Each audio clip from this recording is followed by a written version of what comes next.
Conference कर रहे हैं, आपको सीधे वहीं लिया चलता है। बातचीत हुई है और मुझे उनका व्यू पॉइंट समझने में सहायता मिली है और मुझे पूरी उम्मीद है कि मेरा जो व्यू पॉइंट है उन्हें भी जो है के अंदर झांकने की उन्हें पूरी मैंने अपॉर्चुनिटी दी है। सर जो शुक्रिया। सर जो शब्द का इस्तेमाल किया था सर, उसके लेके पूरे दिल्ली पुलिस आहत है सर। आप सीएम से मिले होंगे सर, उन्होंने आके अपनी कोई सफाई दी है इसके लिए सर, गिल्टी फील करी सर? नहीं, देखिए, मैंने उस इशू पे मैं इसलिए बात नहीं करना चाहता ज्यादा, हालांकि वो मुद्दा जरूर आया। मैं अपने पुलिस के साथियों को सलाह दूंगा कि हमें जो है कभी भी अगर हमारे कोई बात इस प्रकार की कहता है जो हमें अच्छी नहीं लगती, उस पर हमें विचलित नहीं होना, क्योंकि पुलिस में एक कैपेसिटी होनी चाहिए कि दुख और तकलीफ को सहन कर सके। अगर कोई ऐसी बात भी कह दी जाए जो उन्हें बुरी लगे, उसको भी सहन करना होता है। आपने देखा होगा जो कई बार जब एजिटेशन होते हैं लोग कई बार कहते हैं, तो मैं तो इस बात को ज्यादा तूल नहीं देना चाहूंगा। Sir, there were a couple of points which were made by a press conference which was done by a Delhi minister right after your meeting got over, in which the 2 points which he made was Delhi police is being insensitive and is taking the case lightly of a girl who's been stabbed multiple times and she died of that, and also said that you refused to give in the details which was sought by the No, I am not sure of who has said this. This assertion has been made by Mr. Jain. Yes. After the meeting or before the meeting? After the meeting. Did he make any reference to the meeting or he made it otherwise? No, sir. Sir, this is a statement he has given. He also said that But he says this was the perception, his perception. No, I think in that case it is my responsibility to make it very clear. Any incident of crime, we take it as a challenge and we take it as our responsibility to give justice to the victim, and particularly so if the crime is against any vulnerable section of the community. In this particular case, a woman was a victim, and question of her not being sensitive to this matter doesn't arise. For us, it was a challenge. Immediately after registration of the case, strenuous efforts were made. The culprits were arrested. Investigation has been taken up in the right earnest. Our investigation is continuing, and I cannot reach any conclusions so fast. So if there is any because certain things were discussed which I don't want to discuss, because if there are certain expectations which are not within the domain of law or which are there because of lack of ignorance of certain procedures and processes, so those expectations obviously cannot be met, because responsibility of police is not only to provide succor to the victim, but it is also responsible in general to the society, and in particular to all those who come in contact with it during the course of an investigation, and that includes the accused or the suspects. Till the time investigating officer is not fully satisfied, investigating officer may not do certain things which may be expected by the pressure of opinion at that particular point of time, because we owe duty to the rule of law, and the day police will start coming to pressure, it will be a very unfortunate day in the history of our nation, which is governed by rule of law. Sir इसमें ये कहा गया है कि police ने sir इसी सवाल का जवाब हम हिंदी में चाहेंगे। आरोप ये है कि इसमें आप लोग बहुत तेजी और बहुत लाइटली इस केस को ले रहे हैं, जबकि ये बहुत जघन्य अपराध था उस महिला के खिलाफ, जबकि दिल्ली पुलिस ने रिमांड भी नहीं लिया इस पूरे मामले में। देखिए, जो दिल्ली पुलिस के कार्रवाई से काम से जो लोग वाकिफ हैं उन्हें मालूम है, दिल्ली पुलिस हर अपराध को बहुत संवेदनशीलता के साथ लेती है।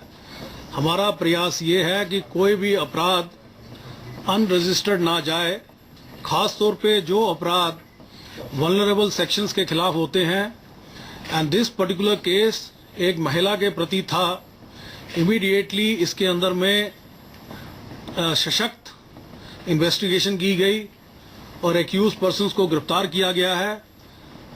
उसके अलावा जो व्यक्ति, अभी हमारी इन्वेस्टिगेशन जारी है, अगर आज मुझे कोई कहे कि क्या मेरा इस इन्वेस्टिगेशन में कंक्लूजन निकला है, तो मैं किसी को भी अपना कंक्लूजन नहीं बता सकता कि जब तक मैं इन्वेस्टिगेशन कंप्लीट नहीं करूंगा तब तक मैं अपना कभी भी कंक्लूजन नहीं बताऊंगा, क्योंकि my every assertion is subject to scrutiny not only by the victim but also by the accused, by the media and eventually by the court and the defense and prosecution counsels.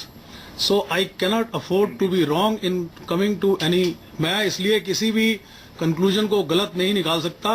और दूसरा, मेरी जो है एक responsibility है rule of law में कि मैं अपना जो काम करूं उससे मेरा काम न्याय संगत होना चाहिए, किसी के साथ अन्याय नहीं होना चाहिए। इंडियन कॉन्स्टिट्यूशन हर व्यक्ति को equal protection of laws promise करता है, और वो प्रॉमिस इंडियन कॉन्स्टिट्यूशन के जो लिखे हुए शब्द हैं हर समय मुझे गाइड करते हैं कि किसी भी व्यक्ति के साथ मेरे किसी भी पुलिस अफसर से नाइंसाफी ना हो, चाहे वो विक्टिम है चाहे वो एक्यूज्ड है।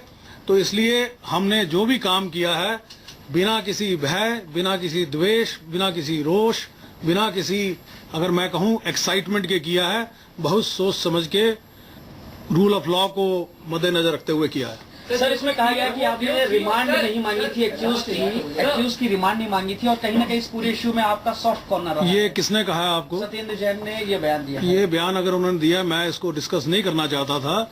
ये मेरा प्रयास मैंने किया था उनको ये बात मीटिंग में समझाने का कि रिमांड किन हालात में ली जाती है और किन हालात में इसका लेना आवश्यक नहीं होता, और किन हालात में अगर रिमांड मांगी जाए तो वो एक इफ आई में से वो एक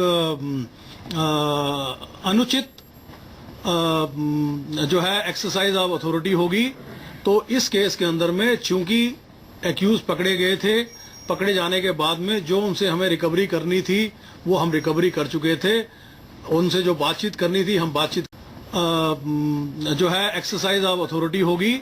तो इस केस के अंदर में चूंकि एक्यूज पकड़े गए थे, पकड़े जाने के बाद में जो उनसे हमें रिकवरी करनी थी वो हम रिकवरी कर चुके थे, उनसे जो बातचीत करनी थी हम बातचीत कर चुके थे। तो इसलिए रिमांड मांगना आवश्यक नहीं था, तो इसलिए रिमांड मांगी नहीं गई थी। मैं नहीं चाहता था इस बात को मैं इतना जिक्र करूं, क्योंकि ये इस प्रकार की जो अपेक्षाएं होती हैं वो कई बार क्योंकि कानून की बारीकियों का पूरी तरह से एप्रिसिएशन ना होने के कारण होती हैं।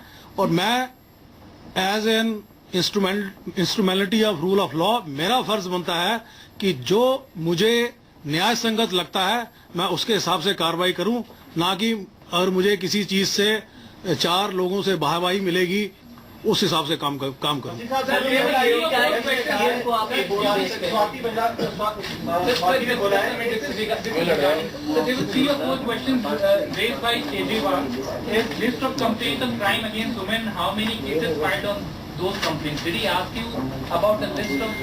देखिए, मैंने कहा कि एक लंबा विचारों का आदान प्रदान था, तो उसमें कई बातें की गई होंगी। अब मैं हर बात को डिस्कस नहीं करना चाहता, तो ये बातें इररेलेवेंट हैं कि क्या साहब उन्होंने क्या कहा, आपने क्या कहा, इतना मैं बताना चाहूंगा।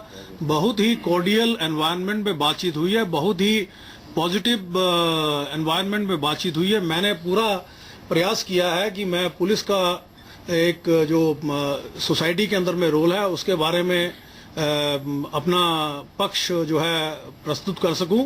आई एम श्योर उस चीज को माननीय मुख्यमंत्री महोदय ने और माननीय मिनिस्टर महोदय ने और उनके माननीय प्रिंसिपल सेक्रेटरी महोदय ने जरूर उसे अप्रिशिएट किया होगा। जिस तरीके से आप लोग दिल्ली सरकार और दिल्ली पुलिस के बीच जो खींचतान चल रही थी और जिस तरह के अल्फाजों का इस्तेमाल होता रहा था पिछले दिनों, लगता है कि इस मीटिंग के बाद जो एक हीटअप माहौल था उसमें कहीं टोन डाउन होगी बात? और मुझे पूरा विश्वास है कि इस मीटिंग के बाद में जो है हम दोनों के बीच में राफ्ता जो है, जो पहले भी बहुत अच्छा था, वो और अच्छा बनेगा। मिनिस्टर की तरफ से ये भी कहा गया कि आपसे पीएम को रिपोर्ट देने को कहा है इस पूरे मीटिंग पर। ये क्या आपने मतलब? कह दिया कि पीएम के पास टाइम नहीं है। ये देखिए, अब ऐसा है कि वो कुछ हो सकता है कि क्योंकि जब बातचीत जब चल रही होती है लंबी, तो उसमें कई इस प्रकार की बातें होती हैं